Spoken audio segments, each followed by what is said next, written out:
Shri Tuljabhavani complex 1 BHK 2 BHK and shop project by Shri Tuljabhavani developers Gawandiwada opposite Asha park near Bharadnaka Malvan Sindhudurg.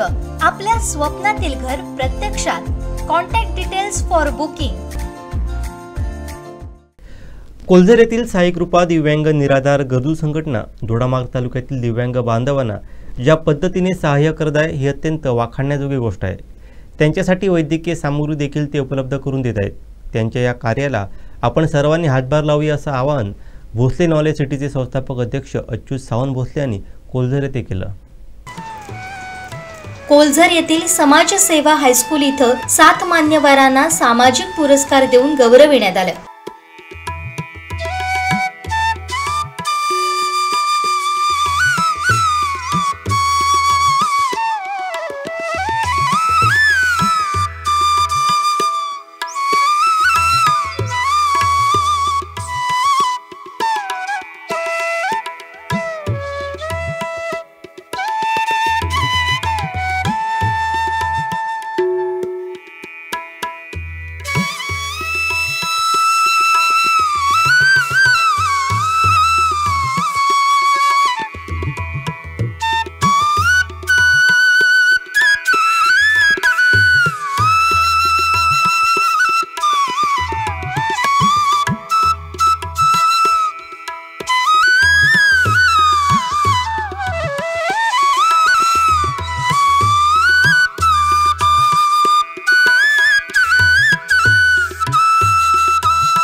यावेळी ते बोलत होते. म्हणजे माझ्या आयुष्यामधला हा 50व्या वर्षात मी जातोय आणि त्यावेळी माझा सत्कार अशा ठिकाणी होणं म्हणजे मी खूपच भाग्यवान आहे असं मला म्हणावं लागेल. कारण काय, आपल्या ज्या शाळेमध्ये आपलं शिक्षण झालं आणि ज्या शाळेतल्या शिक्षकांनी शिकवलं त्यांनी मला इथे माझा वाढदिवस सेलिब्रेट करणं ना, हा खूप सत्काराच्या पलीकडचं आहे.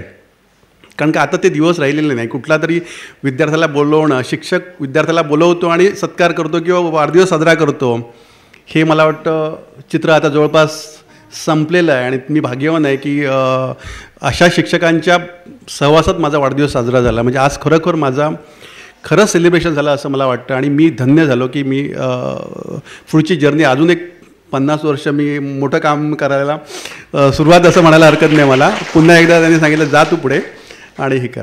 एखाद्या माणसाकडे बघितलं की मला सुदैवाने चांगल्या माणसाची पारख, आणि आज मी अभिमानाने सांगतो मी जर आज ह्या स्टेजवरती उभा आहे ना, तर माझ्याकडे असलेली टीम ही अतिशय सुंदर आहे. माझ्या टीमविषयी जर बोलायचं असेल ना, तर मला वाटतं वरसकर मॅडम खूप चांगल्या सांगतील केव्हा वेळ निवांत असतील. तर ती हॉस्पिटॅलिटी आणि त्यातल्या कॅम्पसमध्ये गेल्यानंतर त्यांचं बिहेवियर कसं असेल, आणि ती सगळी टीम ही माझी सिंधुदुर्गमधली आहे. तुमच्यामधलीच मुलं आहेत, पण एखाद्या कॉर्पोरेट ऑफिसला लाजवेल अशी ती कामं करत असतात. कदाचित ती पारख म्हणून ती कदाचित माझी सगळी टीम तयार झाली असं मला वाटतं.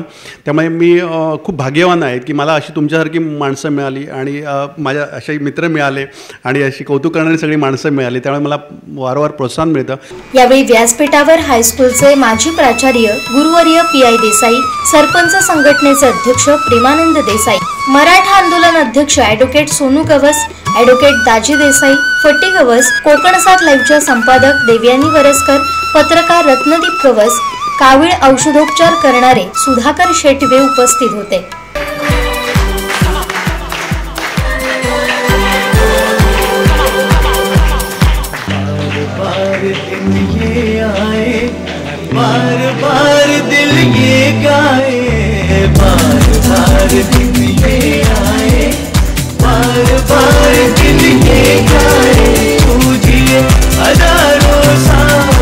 हॅलो,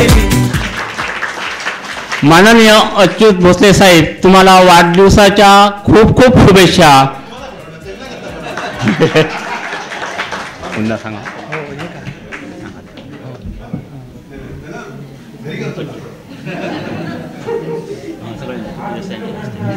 आणि ते दुसरे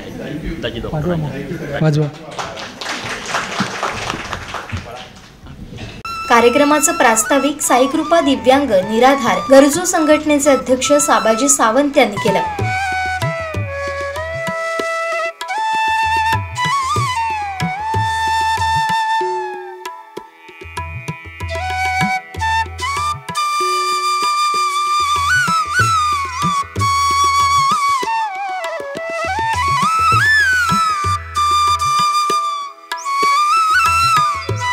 यावेळी समायोजित भाषणानं झाली. पण शरीराचे पंचरत्न म्हणतो त्यापैकी दोन्ही अवयव गेले असताना सुद्धा हेलन केलर याने असं समाजासाठी काम केलं. त्यांनी कुठल्याही दिव्यांग आपल्या अवयवाचा बाऊ न करता आपल्या समाजासाठी एवढं योगदान दिलं की गेली 60-70 वर्ष आपण त्यांचं स्मृतिदिन साजरा करतोय. सांगण्याचा मुद्दा असा की आपण कुठल्याही आपण न्यूनगंड न बाळगता आपण आमच्या बरोबर सगळ्यांच्या समाजाबरोबर आहोत. दिव्यांग हा शब्द जरी असा डिसॅबिलिटीचा वाटला तरी त्याचं काही गरज नाही. तुम्ही आपल्या बरोबर असून येणाऱ्या काळामध्ये आपण सर्व महान व्यक्ती तुमच्या बरोबर आहात. आपल्या शाळेमध्ये आपण ज्या शाळेत रम्य बालपणीच्या ज्या आठवणी असलेल्या शाळेमध्ये जिथे शिकलो त्या शाळेच्या व्यासपीठावरती आपल्या गुरुवर्यांच्या हस्ते आपला सत्कार होणं याच्यासारखी मोठी भाग्याची गोष्ट कुठलीच नसेल असं मी तरी मानेन. आणि ते भाग्य अच्युत सरांना मिळालेलं आहे त्याबद्दल खरंच म्हणजे ते तर ऋणी असतीलच, परंतु आम्हाला देखील त्याचा आनंद आहे. कारण अच्युत सरांनी विद्येचं जे काही साम्राज्य सावंतवाडीमध्ये उभं केलेलं आहे ते मी स्वतः बघितलेलं आहे. खरंच एकदा त्यांच्या कॅम्पसमध्ये गेल्यावरती आपण कुठल्या तरी मुंबईच्या मोठ्या कॉलेजमध्ये गेल्यासारखं वाटते. कुठल्याही प्रकारची कुठेही शिस्त नाही असं कुठेही दिसत नाही. आणि दिवसेंदिवस त्यांच्या या कार्याचा किंवा ह्या शिक्षणाचा त्यांनी जो ध्यास घेतलेला आहे त्याचा आलेख जो आहे तो चढता आहे. आणि त्याचा निश्चितच जो काही फायदा आहे तो आपल्या सिंधुदुर्ग जिल्ह्यातल्या मुलांना मिळेल, त्या बातमीच्या माध्यमातून त्या माणसाला न्याय मिळणं ही आमची अपेक्षा असते. आणि त्या अपेक्षेने, त्या उद्देशाने आम्ही बातमीदारी आत्तापर्यंत केली. 28 वर्ष झाली मला ह्या पत्रकारितेमध्ये, सिंधुदुर्ग जिल्ह्यातच पत्रकारिता केली. त्यामुळे अनेक लोकांची, तळागाळातल्या लोकांची सुखदुःख जाणून घेण्याचा खूप अनेक प्रसंग आले. आणि त्या प्रसंगांमधून जात असताना काय दुःख असू शकते आणि अतीव आनंद काय असू शकतो, ह्या दोन्ही गोष्टी मला ह्या सगळ्या प्रवासामध्ये बघायला मिळाल्या. सगळ्यांनी एकमेकाला या गोष्टीमध्ये प्रामाणिकपणे काम करणाऱ्या व्यक्तिमत्वाला साथ दिली पाहिजे. ती म्हणजे साई कृपा दिव्यांग निराधार गरजू संघटना. आणि ही संघटना गेली 10 वर्ष मी पाहतोय. माझ्या पद्धतीनं या संघटनेला सहकार्य करण्याचा मी प्रयत्न केलेला आहे. खरोखर तो प्रयत्न तुटपुंजा असेल, परंतु एखादी संघटना बांधून ती 10व्या वर्षामध्ये सुद्धा सांभाळणं ही काही सोपी गोष्ट नाही. आणि ती गोष्ट करत असताना त्याला ज्याने साथ दिलेली आहे त्या सर्वांना या कार्यक्रमाच्या निमित्तानं सलाम करणं अत्यंत गरजेचं आहे. आज वेगवेगळ्या ठिकाणी वेगवेगळ्या माध्यमातून माणसाला आपलं कार्य सिद्ध करता येतं. पण मला कौतुक वाटतं या संघटनेचे अध्यक्ष साबाजी सावंत सरांचं, की त्यांनी आपण अशा क्षेत्रामध्ये काम करणार आहोत की खऱ्या अर्थानं जिथं आपल्यामधीलच काही जे दिव्यांग व्यक्ती आहेत त्यांना आपल्या मदतीची गरज आहे आणि त्यांच्यासाठी कार्य करण्याचं जेव्हा त्यांनी ठरवलं असेल त्याचवेळी त्यांनी खऱ्या अर्थानं जिंकलं असेल. आणि म्हणून आज वेगवेगळ्या क्षेत्रातील लोक त्यांच्यासाठी धावून येत आहेत, त्यांच्याकडे मदतीचा हात पुढे करतायत. ते एवढ्यावरच न थांबून आज काही म्हणजे रुग्णांना उपयुक्त अशा ज्या काही वस्तू आहेत त्यांचं लोकार्पण सुद्धा होणार आहे. हे खरोखरच कौतुकास्पद कार्य आहे. चेअरमन पदी पण मी गेली 5-6 वर्ष काम करत आहे. आडवली ते मोठं या क्षेत्रात कोकणरेल्वेची जी संघटना आहे तिथे मी चेअरमन म्हणून गेली कित्येक वर्ष काम करत आहे. आणि तिथे ज्या कामगारांचे काय प्रश्न असतील ते मिटवणं आणि आतापर्यंत 5 ते 6 लोकांना मी सर्व्हिसला लावून त्यांना परमनंट करण्याचं काम मी केलेलं आहे.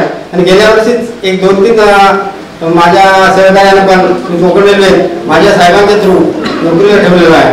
असं काही जमेल तेवढं सहकार्य हे आम्ही करतच असतो.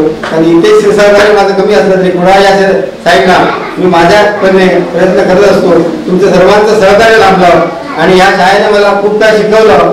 आणि या गावातून पुढे गेलो. या गावाचं नाव मी विसरू शकत नाही. मी या शाळेचा आणि गावाचा संपूर्ण ऋणी आहे. माझ्याकडे जे सहकार्य येते लागेल किंवा NM GNM BSc nursing physiotherapy या ठिकाणी त्यांना काही गरज असेल, कोणाचं शिक्षण 12वी पण झालं असेल, जसं अशोक भोसलेने दादा उभं केलं आहे तसं आमचं पुण्याला पण एक शिक्षण संस्था उभी आहे. कोणाला काही गरज वाटली कधी माझं नाव नंबर घेऊन मला फोन करा किंवा तिथे भेटून सांगा की मला बिहार सावंत या नावाने ओळखला कोकण रेल्वे. तर बिहार सावंतांनी पाठवलं, म्हटलं की सर्व लोक जवळजवळ 80% ऑफिसर आणि जे सहकारी मित्र आहेत ते कोकण रेल्वे मला ओळखतात. फरक पडतो शिक्षण शैलीतून. प्रत्येक सगळ्याच विद्यार्थी लोक शैक्षणिक जर असेल, शिकलेले असतील, सगळे ऑफिसर लेवलला जर काम करायला लागले. सोनू बोसाने विचार केला की नाही मी वकील झाल्याने मी वकिलाचंच काम करणार आहे. मग त्या वकिली क्षेत्रामध्ये त्या कोर्टामध्ये पिऊन म्हणून कोणतरी हेल्पर म्हणून किंवा झाडणारा लोटणारा प्रत्येक अशिक्षित माणूस पाहिजे. मग हे जे कॉम आहे एकत्र येणं हे तुमच्यावरती अवलंबून आहे. तुम्ही टाळाटाळ करू नका. संघटना आहे, तुम्ही एकत्र आलात तरच होईल. साबाजी सावंतांना जे सहकार्य तुमच्यातून मिळेल. आता आज कंटाळाला मी जाणार नाही किंवा मी हे करणार नाही असं करू नका. तुमच्याकडच्या संकल्पना आहेत त्या तुम्ही गरजू म्हटल्यानंतर ह्या वाक्याचा वापर करा. गरजू म्हटल्यानंतर प्रत्येकाला कधीही गरज पडू शकते.